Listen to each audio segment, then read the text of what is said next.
So it's like this. The nature of your existence, your experience and your perception is right now like this. You know that you're here right now because you can see, you can hear, you can smell, you can taste and you can touch. Suppose right now you just dozed off a little bit. You're still very alive and everything is going on here. But if you doze off a little bit, first thing is I will disappear, for sure. If you doze some more, everybody will disappear. If you go more, even you will disappear. This is the nature of human experience.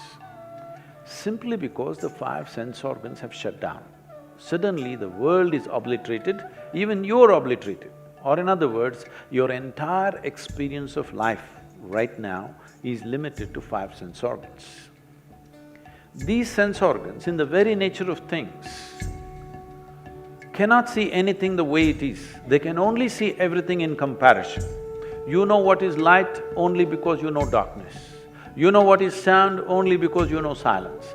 You know this only because of that. Because, see, right now if I touch this, my hand says this cup is cool. No, it is not so. It is because of the way my body temperature is, I'm thinking this is cool. If I lower my body temperature and touch this would be warm to me. So your entire perception is by comparison. Perception by comparison is good enough for survival process. It is not good enough for knowing the nature of life. It will help you to survive in the world. These five sense organs will help you to survive in the world, but it will not give you any sense about what this life is about. So if you have to know life the way it is, not the way it's projected to be. When I say not the way it is projected to be, see right now, let's say you're 6 feet tall. Now, in this society, you stand like a tall man, you walk like a tall man, you feel like a tall man, you are a tall man. You went to another society where everybody is 8 feet tall, suddenly you feel like a short man, stand like a short man, walk like one and feel like one, and you are one, isn't it? So what you know by comparison is only good enough for survival in a given situation. It is not good enough instruments to know life in its essence. So if you want to know something more, you have to enhance your perception. Right now, everything that you carry in your mind as information is all these comparisons and half bits and pieces. When I say bits and pieces, right now you can see this part of my hand. That means you cannot see this part of my hand. This is not just with my hand, even if you take a grain of sand, if you see one part, you cannot see the other part. This is the nature of human perception. When this question came up, when Arunabh asked this question some time ago, when I was a child, I stared and stared, trying to bend my perception around this because I can see only a part of it. How to see the other part? You won't believe this. By the time I was 11 years of age, I would walk in the jungle alone by myself for 3 to 4 days till my bread lasted, alone. And I learned to see in the dark absolutely as good as the animals. And not just walking, I caught dozens of snakes in the dark. They couldn't believe that I can see as good as them, but I could pick them up because it is just a question of enhancing your perception, and a human being is capable of this because on this planet, we have the most evolved neurological system. But because of cerebral activity, which is new, evolutionary scale, it is a new happening. Because of that, we are too enamored with our thought and emotion, we don't feel so many things. But actually, you have a better neurological system than any creature on this planet. Do you agree with me? But if you want to smell something out, you'll bring a dog. If you want something else, you look at something else, because they don't have this thought process. They're able to just be keen on how they perceive their senses. But human beings' ability to sense anything has gone down because they are completely going on with their own thought. Their own thought and emotion keeps them busy for their entire life. Their psychological reality has overshadowed their existential reality. This is the biggest problem. So when we talk about life, we are not talking about a psychological space. Today if you say life, If somebody says, my life, you are supposed to think he's talking about his work, he's talking about his family, he's talking about his car, he's talking about his wealth. He's not talking about life. Life means this, what is throbbing inside and keeping this alive right now. This is life, isn't it? But when people say life, you're supposed to understand that he's not talking about life, he's actually talking about his job or wealth or money, a business or something. Because your idea of life has become purely survival. The idea of evolution or the possibility of this evolution is that a human being is capable of rising beyond their survival process. This is the reason why survival doesn't fulfill you. For every other creature, their survival requirements are taken care of, they're just fine, they have no other issue. Eating, sleeping, reproducing, their life is complete. Till these things happen to you, you think these are big things. But once they happen to you, they don't mean anything. You want something more to happen. If that something more happens, you want something more. If that something more happens, you want something more. If you look at this, what you want is not more, what you want is all. And if you want all, you should not go by extending physical boundaries because physical can never be all, isn't it? You're desiring for the infinite, but you think you will get there by counting 1, 2, 3, 4, 5. No, you will only become endless counting. You will only become endless counting. Now, because we are looking at everything in comparison, in many ways we have fragmented the world, even our own species between men and women, and everything is divided because we are perceiving everything through sense perception, we don't have a life perception. So if you have to transcend the limitations of your senses, it is not that senses are bad, without that you wouldn't even know that you exist. Senses are fundamental, without it you cannot survive. But once you're human, survival is not good enough, something more needs to happen. For that something more, some striving is needed, you must look at this properly. Anything in your life which is about survival has come to you just naturally. See, suppose you got lost in a jungle as an infant, no contact with any human society. Something edible came in front of you, would you first try your ears, then your nostrils, then your eyes and accidentally find your mouth? No. Anything concerned with survival, you just know, isn't it? But you wouldn't know how to read, how to write, language, this, that, many other things you would not know. Because anything beyond survival will not come to you unless you strive for it. So, to turn inward, that means, why I'm saying turn inward is because these sense organs are essentially outward bound. But the experience of your life is happening from within you. Do you see me? Hello, all of you. Do you see me? Even if you're not listening, it's okay, but do you see me? Can you use one hand and point out where I am? You got it all wrong, you know, I'm a mystic. No, this light is falling upon me, reflecting, going through your lenses, inverted image in the retina, you know the entire story. So where do you see me? You see me within yourself. Where do you hear me? You hear me within yourself. Where have you seen the whole world? Within yourself.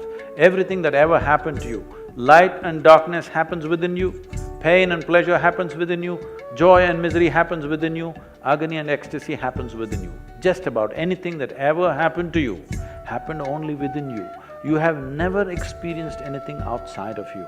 Right now, if somebody touches your hand, you think you're experiencing their hand. No, you're only experiencing the sensations in your hand, isn't it? Now, your entire experience is within.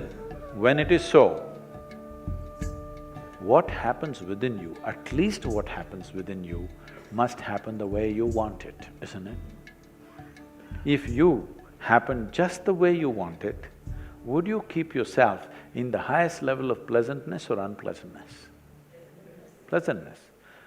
The choice for yourself is definitely pleasantness. What you want for your neighbor may be debatable, but what you want for yourself is very, very clear.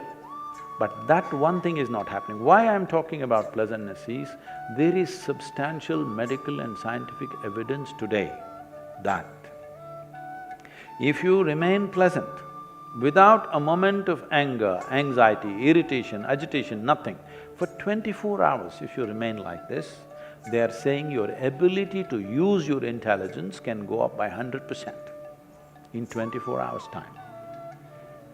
So, pleasantness or joy or bliss is not a goal by itself, it is a fundamental necessity. In the sense, only if your experience of life is pleasant and if there is no fear of suffering, will you walk full stride. Otherwise, fear of suffering will always cripple you in so many ways. But today it's become like this, people, well, even spiritual leaders are going about talking, saying that peace of mind is the ultimate goal of life. Such people will only rest in peace. I was to speak at Tel Aviv, and I'm flying out of Atlanta in United States, and I'm to land there at 11 in the morning and speak at 6:30 in the evening. I end up landing there because of some flight delays at 6 in the evening. So I'm quickly changing in the airport, because in these 35 years I have not been late to a single event or appointment. I've managed this always. So I'm rushing and I'm famished, I'm super hungry, because I'm flying an American airline, there's nothing edible on that plane. But I don't have a moment to grab something, so I just went straight, and to my amazement I found I'm speaking at a fine restaurant. That doesn't happen at all to me. I thought, this is it. When I'm so hungry, this is the place to go. And people were already coming in, some people greeting me, and one man comes and says, "Shalom." I ask him, "What does it mean?" He says, "This is the highest way of greeting." I said, "Well, that's your opinion. What does it mean?" He said, "No, this is really the highest way of greeting." "All right, but what does the word mean?" I said, "It means peace." Then I say, why is peace the highest way of greeting unless you're born in Middle East? You come in South India, in the morning you come and say, "Peace." I'll say, "What's wrong with you?" I'm saying if you deprive yourself of something for long enough, suddenly, slowly it'll rise to heaven. If you've not eaten for 5 days, let us say your favorite god appeared, what will you ask? Food? Food will raise to heaven, everything that you don't have will raise to heaven. Being peaceful, it's not the ultimate goal of life, it is the most fundamental requirement. Today if you want to enjoy your dinner, if not ecstatic, at least you must be peaceful, isn't it? If you want to take a walk on the street and enjoy it, you must at least be peaceful. If you want to live with this handful of people in your family, you must at least be peaceful if not ecstatic, isn't it? If you want to enjoy the few things that you do in your life, the most fundamental thing, basic requirement is at least you're peaceful. But today people are saying, it is the ultimate goal of life, peace of mind. That's never going to happen, because they have not understood the simplest aspects of life. For example, your mind. Can we? The simplest aspect, it's like this. Because people are falling out of scriptures, this is the biggest problem. I was about to tell a joke, but Aruna was serious. This happened in Tennessee. You know, our center in United States is in Tennessee. It's a hardcore religious place. People said, "Sadhguru, you'll get killed in no time." But we are flourishing in Tennessee, doing very well, because they can't figure out who I am. I go out into this little town, and I'm new there, and I'm smiling at everybody and greeting people on the street. Small little town. One big man, over 6 feet tall, this wide, comes and stands just 6 inches away from me, looks down on me like this and says, "God loves us." I look at him and say, "The way you are, only God can love you." He has to love the mistakes he has made before he realizes. It takes time to get things. By then I'm gone, of course. So in Tennessee, every family has a huge Bible, not small, big ones, this big, leather bound. The bigger the family, the richer the family, the bigger the size of the Bible. Almost every home has 10 commandments carved on the stone. Most of it goes from South India, these carvings. It's good business, I watch this and say, okay, it's good for our economy, commandments or no commandments. So, this little boy, 8-year-old boy, went to school on East Coast and came back home in the vacation. So he was just flipping through this big book and a dry leaf fell out. The boy started screaming, "Mama, Mama, see what I found." His mother said, "What have you found, my son?" He said, "Just come and see what I found." So the mother came running to see what. Then he pointed at the leaf and said, "Adam's underwear."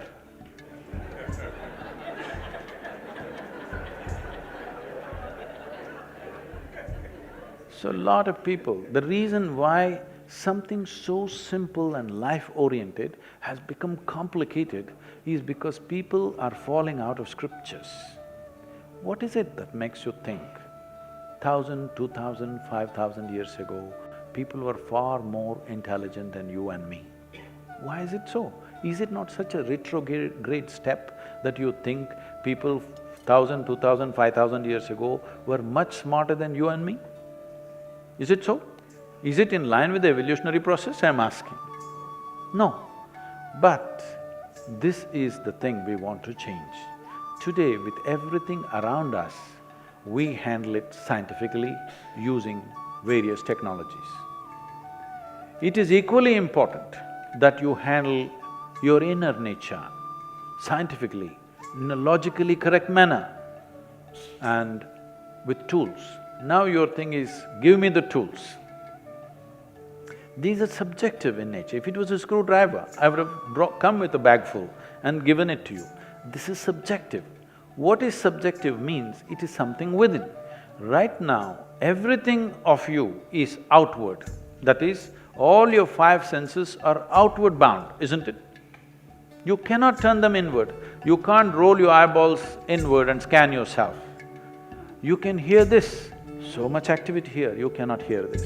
An ant crawls upon this hand, you can feel it. So much blood flowing, you cannot feel it. In the very nature of things, your sense organs are outward bound. If you want genuine tools of transformation, I would say, if you dedicate 28 to 30 hours of focused time, okay? 28 to 30 hours of focused time, we will give you tools to experience or touch a dimension which is inward. Inward is not of thought, inward is not contemplation. What you call as mind and body is very outward because body is something that you accumulated over a period of time from outside, isn't it? The soil that you walk upon is what is sitting here as the body. If you get it now from me, your life will transform. Otherwise, one day you will get it from the maggots. Yes What you call as my mind is also an accumulation of impressions that we have taken in. This is accumulation of food, this is accumulation of impressions. But between these two heaps of impressions and food, somewhere there is something else which makes all this happen. If that comes into your living experience, then you will not need any guidance from anybody. To get you there, I'm asking not 12 years of sadhana, I'm asking 30 hours of focused time. You must do that much to yourself. You deserve that. Thank you.